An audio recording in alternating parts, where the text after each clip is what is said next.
نحمده ونصلي على رسوله الكريم اما بعد بسم اللہ الرحمن الرحیم۔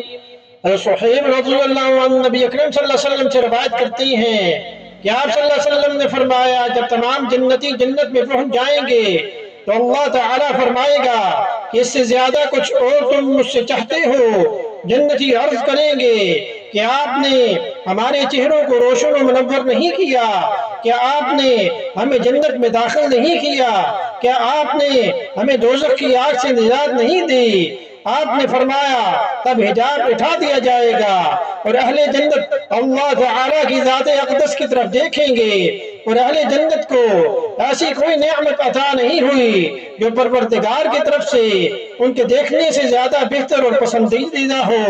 پھر نبی اکرم صلی اللہ علیہ وسلم نے یہ آیت کریمہ تلاوت فرمائی، لِلَّذِينَ أَحْسَنُوا الْحُسْنَى وَزِيَادَةٌ، جن لوگوں نے بہتر کام کیے بہترین حالت انہی کے لیے ہے اور اس سے زیادہ بڑھ کر کچھ اور بھی، نیز ان کے چہروں پر نہ کبھی سیاہی چھائے گی نہ ذلت، وہ جنت کے باسی ہیں، وہ اس میں ہمیشہ ہمیشہ رہیں گے۔